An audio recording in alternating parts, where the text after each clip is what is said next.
YouTube vinyl community fans of lists, random people on the internet. My name is Giggens, and we are here today to talk about something different. I wanted to try a new thing on my channel. A lot of people do list videos, and I thought, that might be kind of cool for a change. So, I'm gonna give this a shot, see how it feels, and see if you guys dig it at all. This video, as you just saw by clicking on the video, is gonna be the top 5 albums that were kind of me in high school.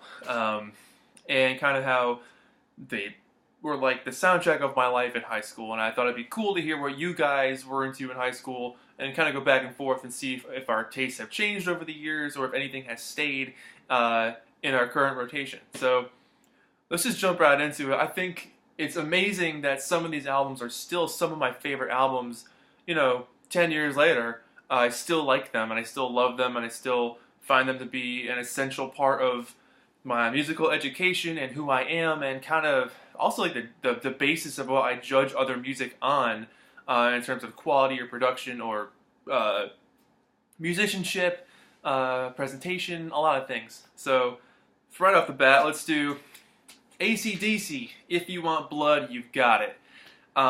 This is their live album from 1978 from the Power Rage tour. And this album, when I first heard it, I was about 15 or 16, and it blew me away. To this day, I think it's still one of the best live albums ever made. It's just this raw, visceral, in-your-face, garage rock attitude. Bon Scott is doing this whole sneering vocal the whole time, or screaming his lungs out. Angus is rolling around on the floor doing his lead guitar stuff, and then you got the amazing rhythm section behind him of Phil. Oh my God, Phil Malcolm and Cliff on bass, who had just joined the band at this point, holding down the fort in the background.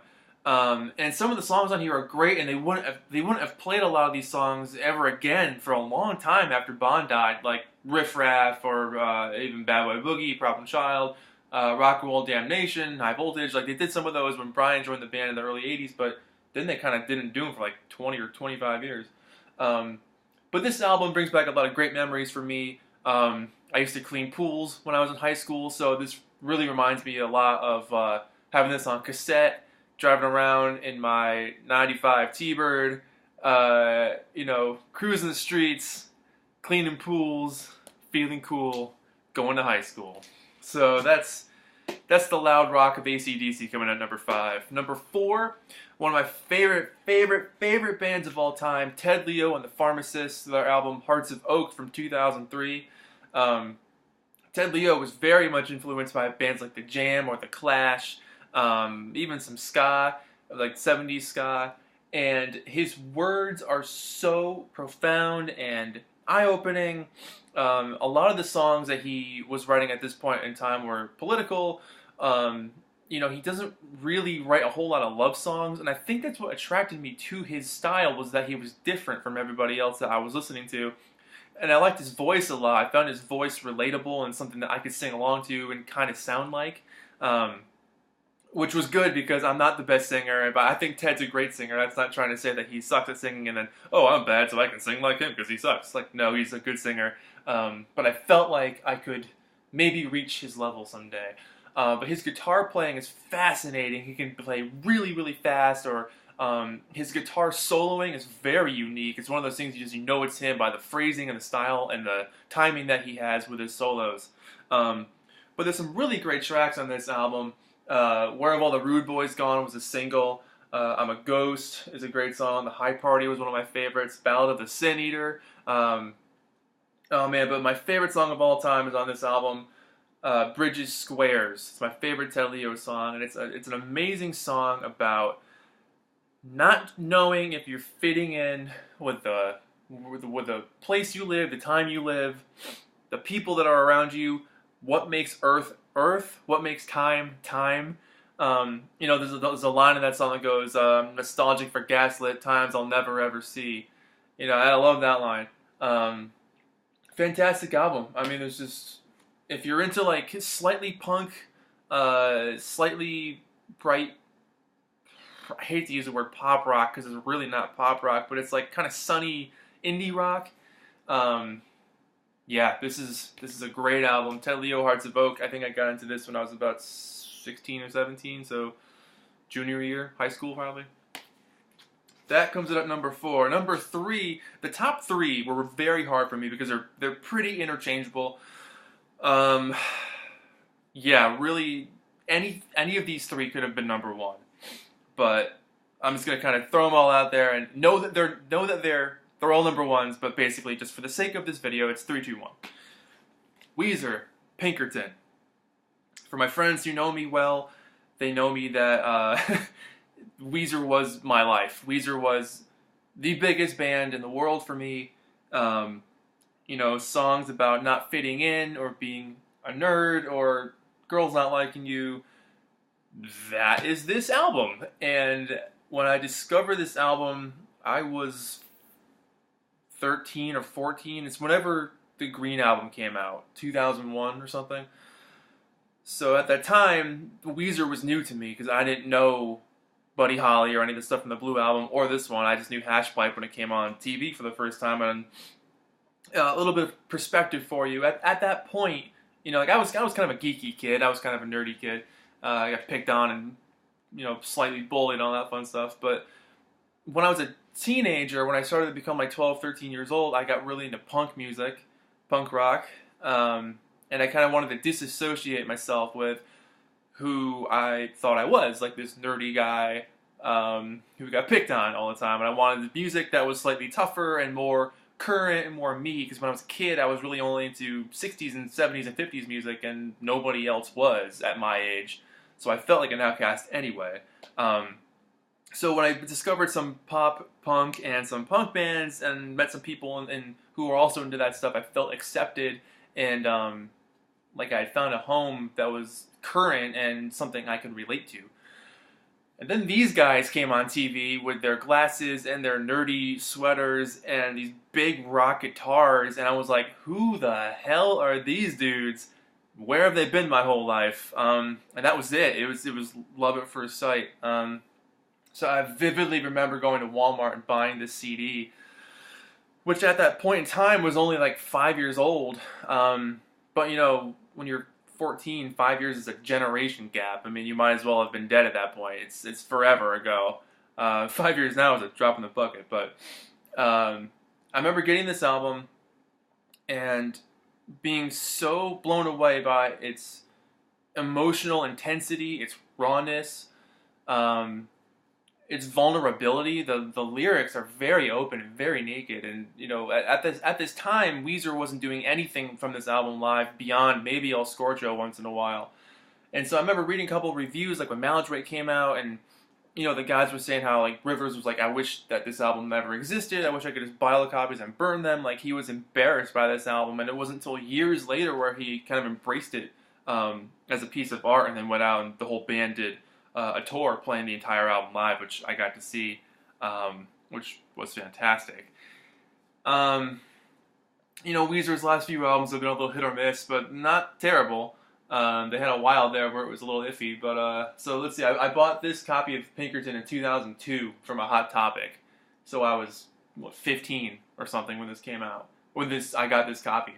But songs on here like, you know, Why Bother? Why bother? It's gonna hurt me. It's gonna kill when you desert me. This happened to me twice before. You know, it's like so many songs on this album I was able to relate to in terms of how I felt about myself or how I felt about, you know, the typical girls not liking me syndrome. And it just felt like me in music, and that was one of the most comforting feelings at that time. When you're a teenager, I mean, also when you're not a teenager, but especially during those years, it's very hard to be yourself or figure out who you are and go through all the crazy emotions you're discovering and feeling for the first time. And having this album there for me was very much like a diary that I didn't write, but I was a part of, or so much of it anyway. Not all of it, but a lot of it. So this album was very important to me, and I guess it still is, because it's just kind of in my brain, in my DNA. I haven't played the whole thing in a while, but it's a heavy album. You know, it's a really heavy album, but it's a good album, and I recommend it. This is a, I'm not sure when this copy came out. It was probably from the late 90s. I don't know if it's an original, because some of the originals for Pinkerton on vinyl are a little different label-wise. So, not sure about that. Number 2, but also number 1, Quadrophenia by The Who. One of my all-time favorite albums ever. Again, an album about insecurities and figuring out who you are and how you fit in and relate to the world and trying to become your own person. So many songs in this album I was able to relate to, and still am, I guess.